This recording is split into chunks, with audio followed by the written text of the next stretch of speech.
And thanks everyone for being here. I'm really excited to have this conversation with Sandy Jacoby this afternoon, morning, depending on what coast you're on. So the way this usually works, we'll spend about 45 minutes having a discussion, and then we'll open it up to the floor. I know I've just been scrolling through the participants. I know there are a lot of people who know a lot about this subject and are in the audience, and so I hope we can have a lively discussion at the end. So again, I'm just thrilled to be having this conversation with Sandy about his fascinating new book, Labor in the Age of Finance, Politics or Pensions, Politics, and Corporations from Deindustrialization to Dodd-Frank. Sandy Jacoby, Professor Jacoby, is a distinguished research professor at UCLA's Anderson School of Management, and he also holds appointments in the Department of History and the Department of Public Policy at UCLA. In addition to the book we're discussing today, he's the author of a number of important studies on business and labor in the US and globally over the 20th and 21st centuries, including one that made a very big impression on me when I was first beginning to study labor history, Modern Manners, Welfare Capitalism Since the New Deal, which looks at the really long history of employer paternalism and anti-unionism in the United States, and I think is an indispensable resource for any organizer or scholar of the labor movement. Professor Jacoby is also the co-editor of the journal Comparative Labor Law and Policy, and he's been a visiting professor at universities all over the world, I think on most continents. And he's also the recipient of many awards and accolades, including the prestigious Guggenheim Fellowship, which he received for this book that we're about to discuss. There's a lot more to his distinguished record, but I'll leave it at that for the sake of time. In this book, Labor in the Age of Finance, Sandy poses a question that's been central to all of his work. How concretely have changes in the corporate and financial organization of the last few decades affected the landscape on which workers' struggles take place? What are the new challenges and what are the new opportunities this landscape presents? And a big theme here, and in all of Sandy's work, is that those of us concerned about worker justice need to think hard about business, or to use a different term, about capital. Corporations and the corporate world more broadly, as this book and all of his work have shown, have a history. There's a beginning, there's an end, or could be an end, and the evolution of the corporate form over the last century or more has taken place for specific reasons, and we got to understand those reasons if we're going to organize effectively. So that's the idea, that's the animating principle of so much of his work, and I think it's a principle that a lot of us in the labor movement and in social justice world more broadly would do well to think about. So Sandy, thanks so much for being here. I'm really excited, and to get us going, I guess I want to see if you could start by situating the argument of the book. We're now, as Michael mentioned, a past event that we had at SLU, the Occupy Wall Street started 10 years ago, a decade out, which is kind of wild to reflect upon. And a great success of Occupy was to highlight for the world the fact that we're living in what you might call an age of finance. It was in fact so successful that it's now hard for a lot of people, and I think especially younger people, to imagine a world in which finance, or Wall Street, to use a shorthand, doesn't have overwhelming power. So your book shows that this age of finance has a history, that it hasn't always been this way, the way it is today. So can you walk us through that history a little bit, painting a picture of the economic landscape before the age of finance, and explain when and why financialization began? Okay, can you hear me? Okay, so yeah, we think we live in a unique age of financialization, a word that really caught on in the early 2000s, preceding the financial crisis. And before I get to the history, we have to ask, what's financialization? And there are a lot of ways of defining it: the size of the financial sector, the important role of debt that many households now are saddled with, the importance of financial criteria in corporate decisions, and of course the stock market. How big is it relative to the economy? How much do corporations depend on stock markets to finance their investments? And for me, that definition, the importance of stock markets to financialization, is what I focus on in the book. And one reason for that focus is that the stock market is the place where there's a very direct relationship between corporations on the one hand and how income and wealth get distributed on the other. So we're not the first to experience financialization, the salience of stock markets. There was an earlier wave of financialization that occurred in the late 19th century on up to the Great Depression in 1933. So for about 40, 50 years. And this was the era of industrialization in the United States. And another period when there was a growth of stock markets and their importance in the economy. And in those days, shareholders were founders of companies, their families, today would be the Waltons, wealthy investors, and they had a lot of power over corporations. So shareholders had a big say in what was going on. Like today, unions were relatively weak, and inside companies, workers were squeezed, wages were held down, and that benefited investors. And it resulted in a very lopsided distribution of income. So in 1929, right before the economic crash, the Great Depression, the top 10th of 1%, that's like you take 1% and you cut it into 10 little pieces. So the very, very top, tippy top,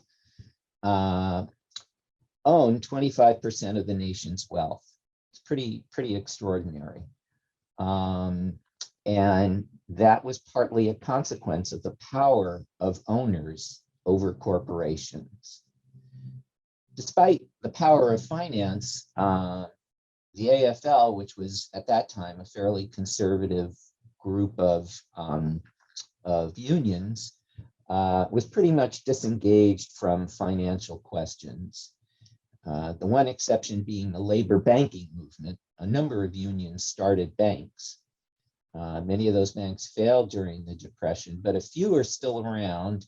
The best known being the Amalgamated Bank, which is headquartered in New York. Its history goes back to this first wave of financialization.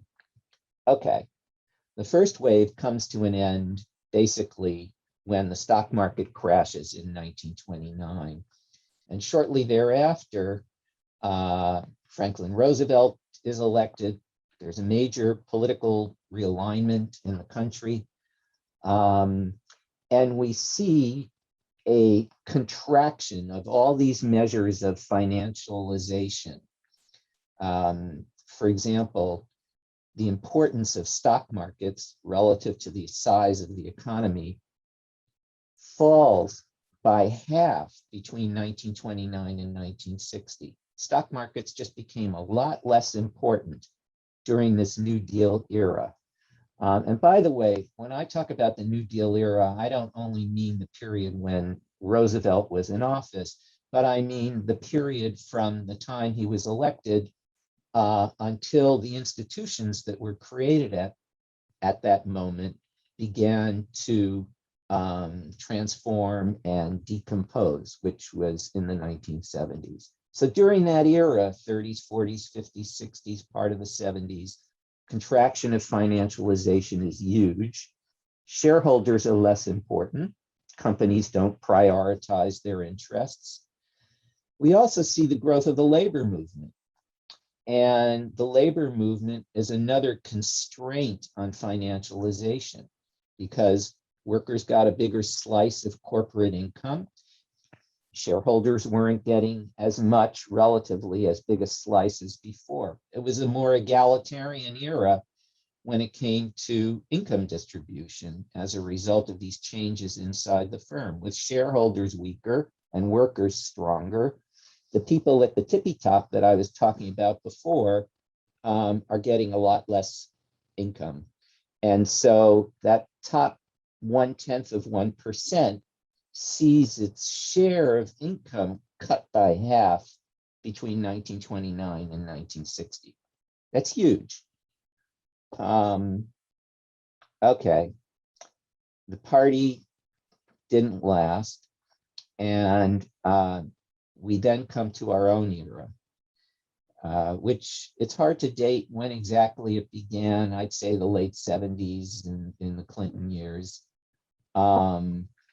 It's a period of ideological change when neoliberalism appeared, with the idea that people should stand on their own feet and government was bad. There's a lot of financial deregulation, which brings back and puts energy into the financial sector. And combined with that, there were people like me, baby boomers, who were beginning to save for their retirements. You put that all together, neoliberalism, deregulation, the boomers putting money into stock markets, and stock markets expanded once again. Not only did they expand, they became twice as large in the 1990s as they were in 1929. So yeah, we're living in an era of financialization. In some ways, it's even more financialized than it was earlier in the 20th century. But there are some similar characteristics. Labor is squeezed again. Today, private sector union density, the share of corporate employees who belong to unions, is back down to the same level it was at in 1929. We've seen a dramatic transfer of corporate wealth from labor to capital. So there was a recent study done by a bunch of economists at different universities, and they looked at the period from 1990 to 2017, so almost 30 years, the last 30 years. And during that period, companies created $34 trillion of shareholder wealth. Shareholders became richer by that amount.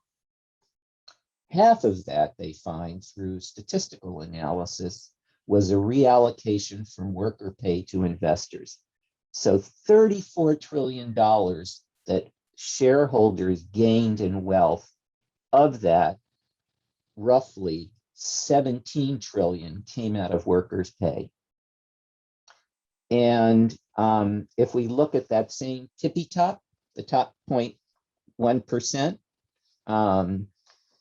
they have about the same wealth share today as they did in 1929. So it really is a lot like Back to the Future. And I just have to pause for a second. So that's the broad outline of historical changes. And you may wonder, who owns stock? Well, it's the rich. The top 1% owns 53% of all stock. The upper middle class, who are basically the next 9% richest, have about 40% of all stock.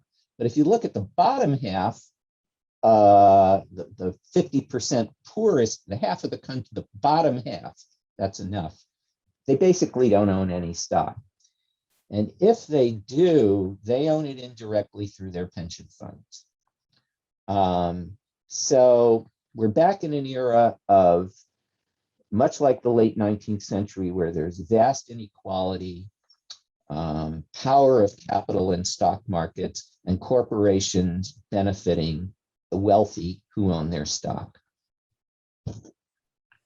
Thanks for that, Sandy. I think that's a really nice periodization of the different sort of moments in economic history over the last century or so, and nicely illustrates the correlation between financialization and upward transfer of wealth.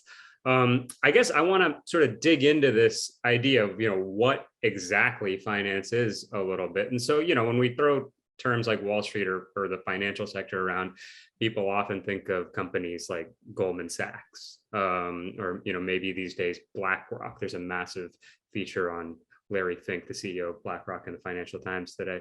That's quite interesting. And other types of maybe more predatory investors like Blackstone, the private equity firm that operates quite a bit differently than what you're talking about. Firms like these are all relevant to the story that you tell, but they're not the only actors. And you mentioned pension funds a moment ago, which are, and they're in the subtitle to your book, are quite important and I think underappreciated. So could you talk a little bit first about, for our audience who, unfortunately, many of our audience members and many people who will be listening to this may not have access to a pension fund. So just what is a pension fund? How do they work? And how and why did they become such important financial players when they did? Okay, well, there's a lot of technical terminology here, but basically there are two kinds of pension funds or retirement savings institutions. And one is what are called defined contribution plans. You can think of them as 401ks, right? About half the workforce has access to 401k type, whoops, my earbud fell out, has access to 401ks. They're basically tax deferred savings account. You put money into this account, the employer will put money into the account, but it's up to you, the recipient, to manage that money.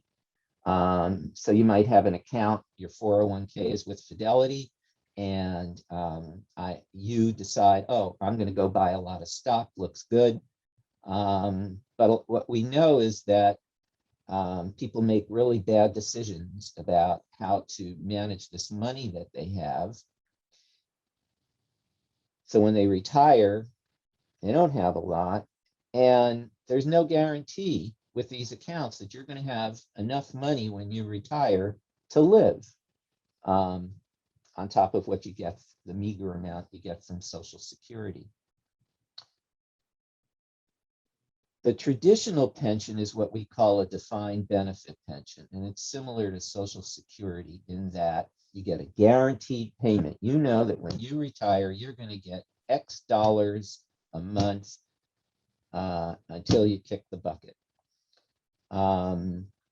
And these defined benefit plans have slowly been disappearing, either replaced by nothing or replaced by these defined 401ks.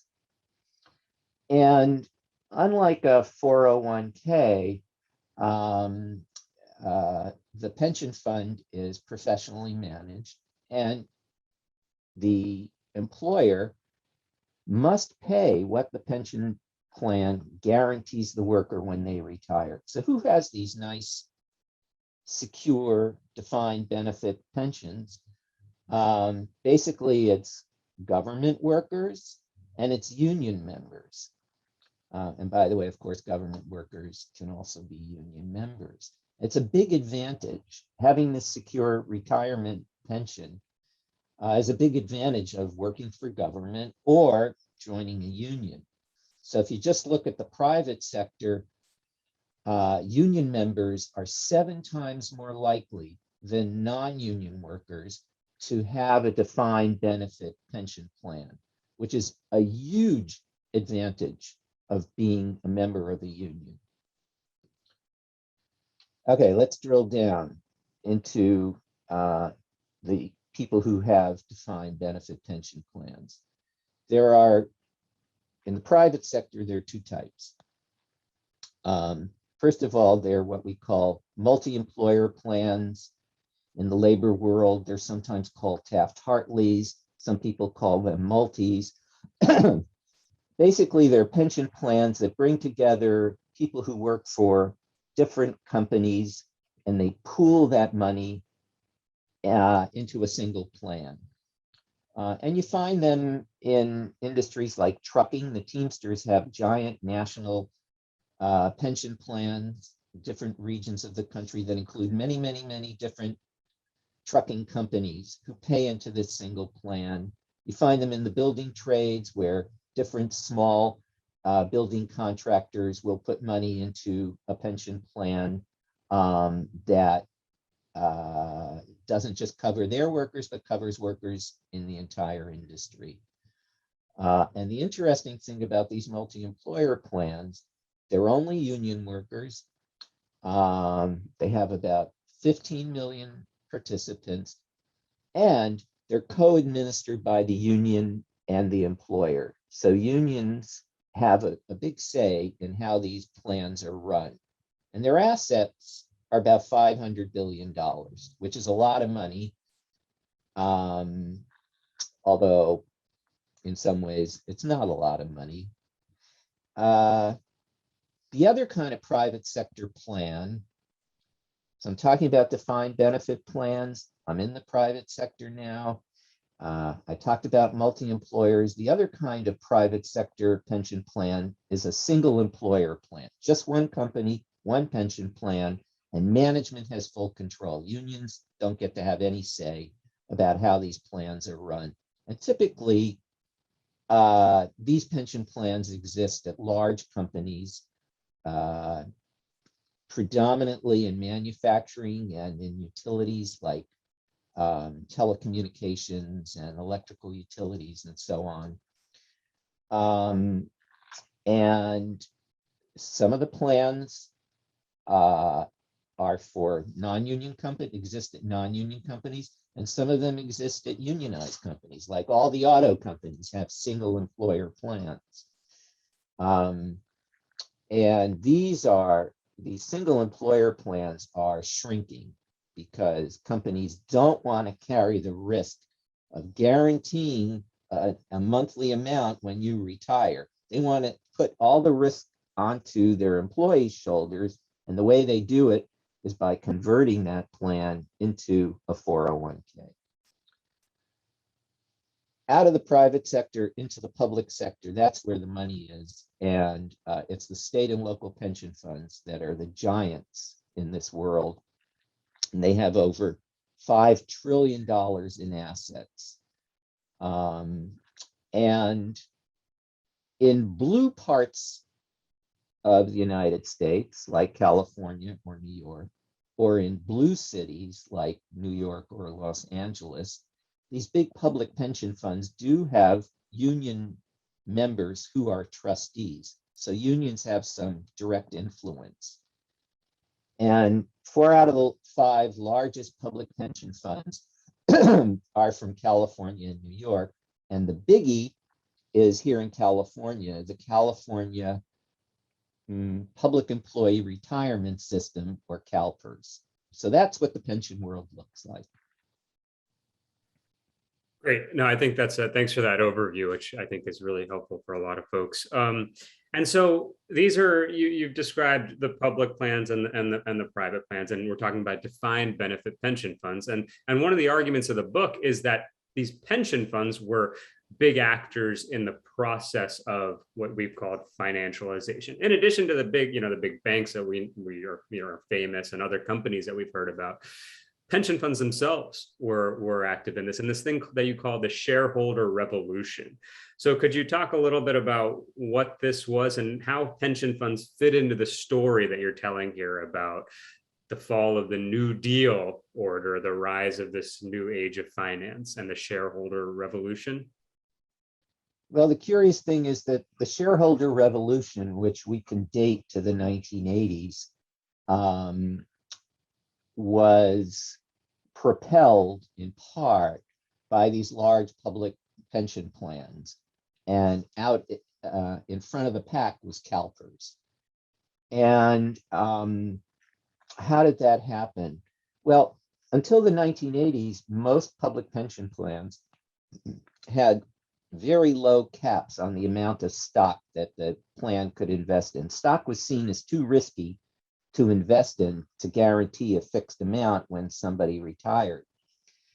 But in the early 1980s, with this ideology of, markets are great and risk is good, the caps on the amount of stock public plans could invest were removed.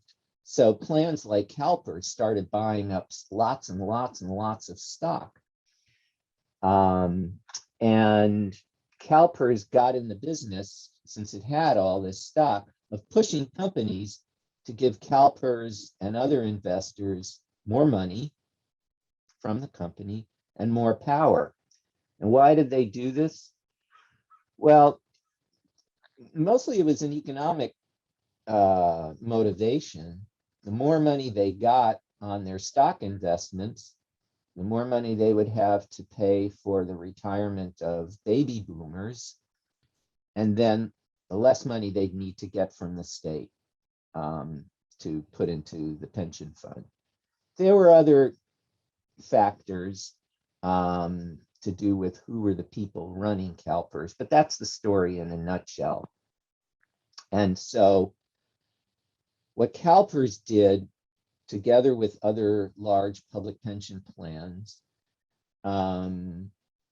was it developed a set of practices it wanted companies to adopt to prioritize shareholder interests. And I call these practices the Shareholder Cookbook. And the key recipe was paying CEOs with stock options. And the idea was that if the CEO focused on raising the company's share price, the CEO would get richer, and so would the shareholders. The word that was used was they would become aligned, so that owners and executives would be on the same plane, on the, in sync. They also, CalPERS and others in the cookbook, wanted to get independent people on the board of directors, people who were not friends of the CEO, and who would make sure that all the CEO did ultimately at the end of the day was make sure that those share prices were going up. They tried to get firms to take down barriers to hostile takeovers. Mind you, the 1980s, the Gordon Gekko era, there were a lot of hostile takeovers of companies going on. And CalPERS and other large public funds said, yeah, yippee, we're gonna join you in these hostile takeovers and get more money. We're gonna get in the game with you. And finally, they pushed for more cash, raise dividends, more share buybacks. And if we look at payouts from company to shareholders, which usually are both dividends and buying back their stock, those payouts start to climb beginning in the 1980s and just steadily go up. This stuff isn't great for workers. The cookbook isn't great for workers. We know that hostile takeovers led to layoffs and wage cuts. And we know that giving more cash to shareholders hurts wages, hurts R&D, makes it harder to maintain job security. So one telling example happened in 1996. The corporate raider Kirk Kerkorian was going after General Motors. And he said to General Motors, basically, you're sitting on a lot of cash, give it to the shareholders. And CalPERS allied itself with Kirk Kerkorian. And in 1996, GM handed over to its shareholders $45 billion as dividends and share buybacks. It's a lot of money. That's in today's dollars.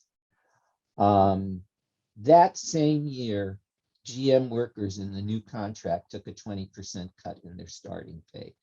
Now, we always say correlation is not causation. We can't prove that the money that shareholders got came directly out of GM workers' pockets, but the statistical study I referred to earlier suggests that that is in fact what happened. Out of workers' pockets into shareholders' pockets, and those shareholders included pension plans. You So might this, ask, oh yeah, well, I yeah, guess this is a good opportunity to jump in and say, all right, so I'm one of those fortunate public employees who is a member of a union and has access to a pension. And of course, I want to see, I would like to retire someday, assuming the planet still exists a few decades from now, and I would like to have a pension that is able to, support me in retirement. But I'm also a union member, and everything that you're describing raises what sounds like a contradiction, right? A contradiction between, interests of workers broadly and pension funds imperatives, right, to provide benefits to their beneficiaries in the immediate term. All of this is like not lost on the labor movement, of course, right? The labor movement has grappled with this in very sophisticated ways for a long time. And you characterize this sort of beginning efforts and then developing sophistication within the labor movement of analyzing this contradiction as labor's financial turn. So can you talk a little bit about first of all, just what was, I mean, I'm putting some words out here, but what in your mind was labor's financial turn? And then some of your assessments of its efficacy over the last couple of decades. okay, so more or less, labor's financial turn started in the late 70s when there was a lot of deindustrialization going on, plant closures in the Midwest and the Northeast. And some folks in and around the labor movement said, wow, and also some politicians said, hey, we've got all this money in these pension funds. Can we somehow slow down deindustrialization by using workers' pension money to invest in these deindustrializing regions? And so that sort of started things cooking. And then in the 80s, there were some attempts to use pension funds and shareholder power of those pension funds to help in union organizing, like at what was then called Beverly Nursing Homes. The SEIU tried to organize.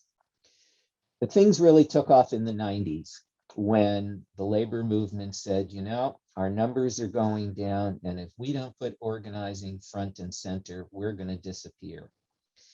And that's when there was a development of more systematic strategies to harness the financial power that these pension funds had and use it to help workers, because money is power.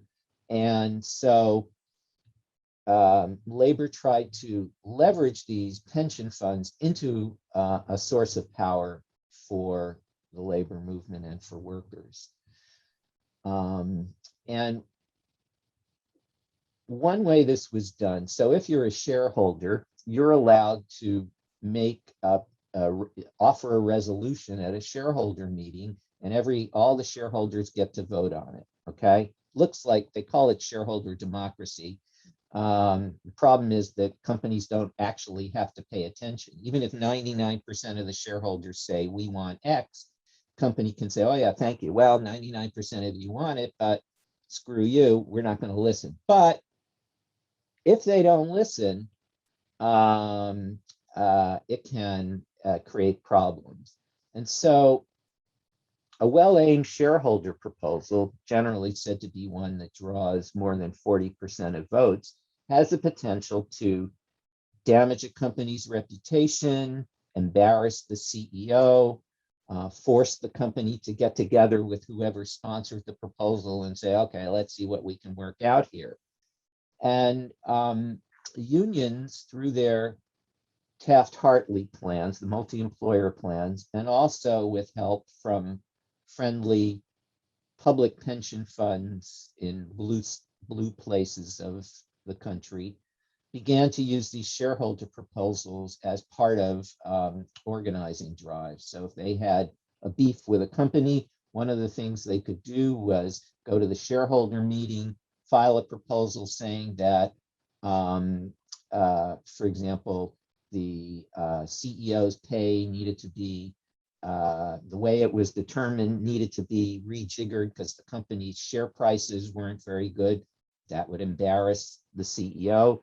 And if it kept happening, CEO might say, okay, let's sit down and talk. And by the way, what about this organizing drive? Maybe we can find some common ground here and you don't keep filing those obnoxious shareholder proposals and embarrassing me in front of my shareholders. That's a vast oversimplification, but that's how it worked. And it started out slowly, but by the 2000s, union investors had replaced these big public pension funds as the main shareholder activists in the United States. It's pretty amazing. When you talk to, European trade union leaders, as I did back in the 2000s, they said, what are these Americans doing? They're like so involved in filing shareholder proposals and, acting like capitalists. We don't understand it. But there was a strategy there. It was another arrow in labor's quiver to put pressure on companies. And labor's main issue was CEO pay. During the 2000s, the period when it was really pushing this financial strategy. And one of the big things it demanded was to give shareholders the right to vote on the CEO's pay package, which is pretty extraordinary. However, the vote was advisory. Nevertheless, at many companies that unions wanted to organize, companies where there were organizing drives, companies that were just, ripping off their employees, it filed proposals saying, give our shareholders the right to vote on the CEO's pay. The other big issue for labor in the 2000s was something called proxy access. Again, give shareholders power, in this case, to nominate people to the board of directors. It was never publicly discussed that those nominees might be workers. Labor was very careful about that because business was saying, well, here are these union investors, they're demanding that shareholders have the right to nominate people to the board. Of course, they're going to nominate union members, and it's all a Trojan horse to take over America and turn it into a communist republic. But this was what labor was pushing, and companies, in some instances fought back. In other instances, it was coordinated with an organizing drive.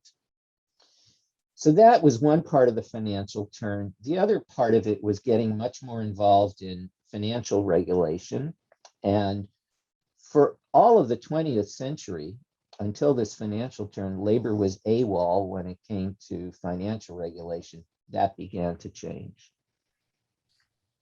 Great, and so maybe we should. We've got some great questions and coming from the audience, but I do want to. Your book's subtitle does include Dodd-Frank, and given where you just ended that last response, maybe we could just take a quick moment for you to talk a little bit about what labor's role in the financial regulation after what must be discussed in any discussion, or what we must cover in any discussion about the age of finance, which is 2008.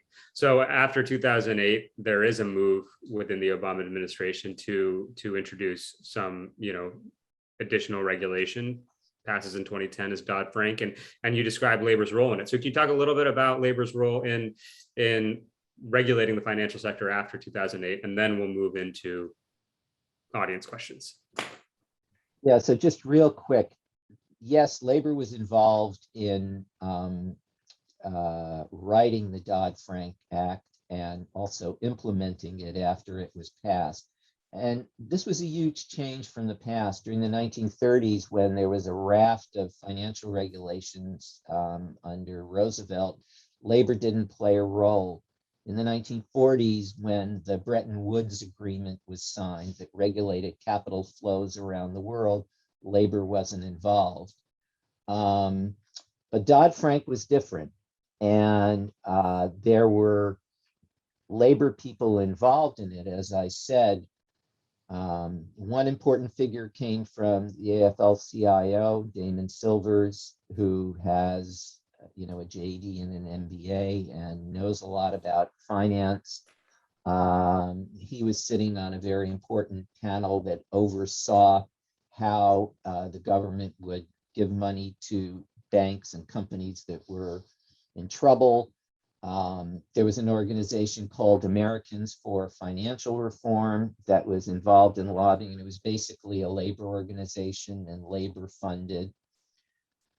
Dodd-Frank was very complicated. I couldn't even begin to get into labor's contribution. It was, an over 800-page act. But one important contribution was to get some of the stuff that labor had been pushing for through shareholder activism written into the act. So today, companies must give shareholders the right to hold a vote on whether they like the pay that the CEO is getting or not. And proxy access. Companies today must give shareholders the right to nominate people to the board. Did it make a difference? I don't really think it did. But where labor really made a difference was after the act was written, the whole thing was sent over to the Securities and Exchange Commission and other government agencies to implement. And business was in there trying to twist Dodd-Frank to weaken it. And there was basically nobody on the other side challenging them except people from the labor movement. That's pretty important. Mm-hmm, mm-hmm. Great. Well, thanks. Yeah, no, I think that's an important lesson for us all to remember. Sandy, we got some really good questions here from audience members that I want to bring up. One, I'm going to start with my colleague, Ruth Milkman, your former colleague at UCLA, who says that she loved your book, and she wanted to ask if you could talk a little bit about the relationship between these union capital strategies that you've been discussing as an approach to building the labor movement, and how that compares to older school bottom up union organizing. And I guess a question sort of I would add from myself, we've talked a lot about sort of 30,000 feet up the financial stratosphere, but what has been the role of workers in some of what you're talking about? Yeah, so one complaint that's been made about this whole financial turn is that there was pretty much no rank and file involvement with it. It was the creature, the actors were union staff people, lawyers, experts, MBAs, and while it usually was part of a larger effort, like a corporate campaign, there was still criticism made by organizers down on the ground that, hey, you've got these MBAs getting involved, and they don't know diddly squat about the daily lives of working people, and they're not doing very much to help us get them involved in these financial strategies. And I think that was one of the great weaknesses. By the way, some people have made the same criticism of SEIU's approach to corporate campaigns, that a lot of it was, getting these neutrality agreements from employers involved a lot of top-level negotiations. Andy Stern sitting down with the CEO of a nursing home company. Well, there's no rank and file involvement there either. So both the financial turn, the shareholder activism, and in some cases, corporate campaigns, there was this problem of a lack of rank and file involvement. The one exception was trustees. The trustees of Taft-Hartley funds and also some of the trustees of the public funds are union members, and they did get involved. They were trained to do what their jobs, and so there was some involvement, but not much. Great, thanks, Sandy. So we've got a question here from Andrew, who I don't have the last name, but Andrew asks, have workers' savings traditionally been invested in corporate equities? And could you say a little bit about the legal rules, economic constraints, and strategic decisions that have shaped the forms in which workers' savings have been invested during the 20th and into the 21st centuries? Okay, so basically, as I said, until the 1980s, most of the money in public and union pension funds was in bonds. Low risk, guaranteed payout, not so high, but it was steady. Then it became a mix of bonds and stock, okay, starting in the 80s. And, the ratio would change over time, like generally 50-50. Starting in the 2000s, with financialization roaring and Wall Street developing all these new products, quote unquote, pension funds began to put their money into higher risk investments, hedge funds, private equity, and real estate. And on the eve of the financial crisis, the largest amount of money going into private equity and hedge funds was coming from worker pension funds, private and public. And today, when you look at a fund like CalPERS, it has a diversified portfolio with basically three chunks: bonds, stocks, and these so-called alternatives, which include private equity, hedge funds, and real estate. And the ratio among those three parts changes, but that's it in a nutshell. Okay. Yeah, no, great. And I think that's a good transition actually to this next very, I think, thoughtful question from Thomas Frazier, who asks, does the history that we're talking about here point to a contradiction between neoliberalism as a political project in which there's been an effort to transform defined benefit plans into defined contribution plans, public pension funds into 401ks, let's say, and neoliberalism as an economic project in which investors rely upon defined benefit pension plans as sources of capital? So is this illustrating a contradiction within the political economy of our times?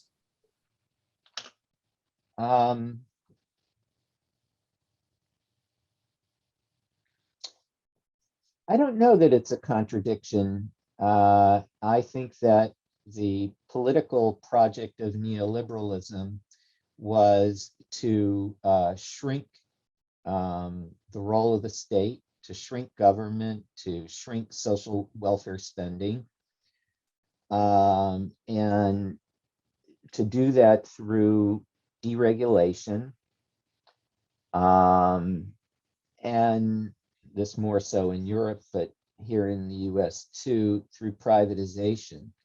And that was the political project. The economic side of it was that it led to this proliferation of, or the growth of the financial sector and the greater importance of stock markets, and of financial criteria for corporations. So I don't, now that's not great, but that's what they wanted. And it sort of moved the dial straight back to the laissez-faire era of the early 20th century. So I kind of see them as hand in glove, the political efforts and the economic results, which include enriching people who own stock, who are the rich. Mm-hmm, mm-hmm. Yeah, no, that makes sense. I guess my only sort of thing I would add to this is it does seem that, public pension funds in particular have been under attack for a long time, from the political right, intensified attack over recent years. And I wonder to what extent, Thomas, the point Thomas is making helps us think through, the character of those attacks and where they're coming from and so on. So that's a really interesting discussion. Well, let me move on to another question from Kathy Stone, what is the mechanism, and I guess you kind of talked about this a little bit earlier, but what is the mechanism by which the huge growth in shareholder wealth came out of workers' pay? Is there a direct conflict? And I guess here's another contradiction question. Is there a direct conflict between stock market growth and worker pay deterioration? Or is there a relationship that's mediated and enabled by institutions? Well, thank you, Kathy. Kathy's my colleague here at UCLA. I think that to see a different model of how this might work in the context of a modern capitalist economy such as ours, you'd have to go back to that middle period that I discussed, sort of the New Deal era broadly defined. And at that time, essentially what companies did was they put the three main recipients of corporate income, workers, shareholders, and executives, on a kind of formula. For workers, it was something like the Treaty of Detroit that the auto workers negotiated. You would get an annual improvement factor of 3%, which held their share steady. Shareholders would get dividends that also grew at a fixed rate. CEO pay was tied to or matched gains for workers. And so during that period, the relative shares of the three groups were not fixed, but a lot more stable than they are today, where everything has been reallocated. And what made that work fundamentally were two things. And one was the power of the labor movement to make sure that workers' share stayed steady or even increased. And the other was the power of, or I should say, a citizenry that was committed to fairness and an egalitarian distribution, or relatively egalitarian distribution of income within corporations and within society more broadly through redistributive social programs. So to go back to that era would require a stronger labor movement and greater public support for redistributive spending.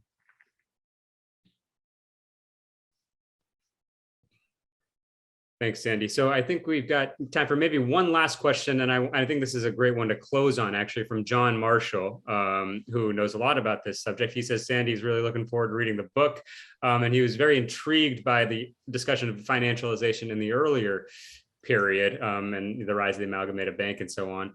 And he says, as we now hopefully, fingers crossed, move beyond the recent period of financialization from the 1970s to the present, what role do you see as for labor's pensions and financial strategies in trying to get past the current paradigm? And what lessons can we draw from the experience of the amalgamated and other labor financial institutions during the New Deal?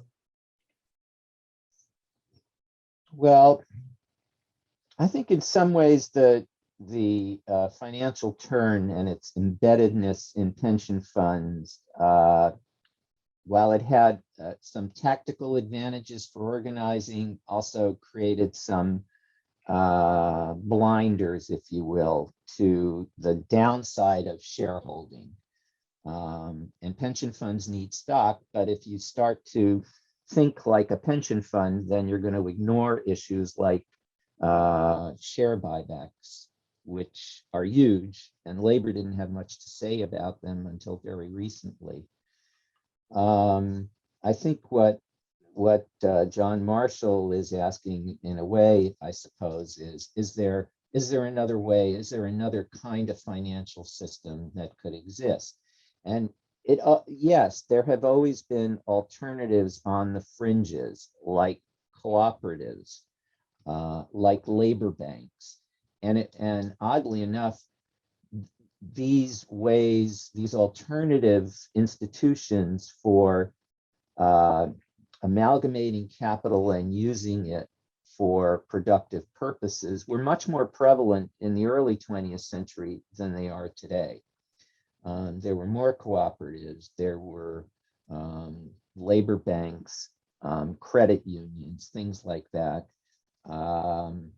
And how we can develop a larger non-corporate financial sector around these kinds of institutions, co-ops, labor banks, and the like, is a difficult question to answer. But I think it would be really, really helpful to working people if there were more such institutions around. I mean, you just take credit unions. Anybody who's dealt with a credit union knows that they offer much better terms. They're a whole lot nicer, much better terms for car loans and mortgages and returns on savings than you get from Chase. Yeah, that's great. And I would add I think this is a great point to close on, and note that the Postal Workers Union has been advocating for some time and organizing around the idea of postal banking as another potential feature of this more democratic financial landscape. And I would encourage listeners to check out some of their materials on that. So that seems to me like a really great. Oh, Sandy, you want to jump in on that point? Just real quick, I mean, one of my interests is Japan, and Japan has, for many, many years, had a postal savings system. It exists in other countries, and it's real important. And not surprisingly, the financial industry in Japan and right-wingers have been going after it and trying to get rid of it, privatize it, and the like. So it's a great idea, but they're going to come after it. Mm-hmm. Mm-hmm. Well, I think that note of conflict is a great one to close on, as it's central to all of this stuff. So, Sandy, thank you so much. I thought this is a really rich and informative discussion, and I know our audience members found it that way. So, thank you, Sandy. I appreciate it, and thanks everyone for being here. It was a pleasure. All right, and thank you, Samir, for taking the time to ask these great questions. I'm sorry, there's a lot in the book we never got to talk about, but you know how to solve that problem. Exactly. Thanks, Andy. Thanks, everyone. Have a good afternoon.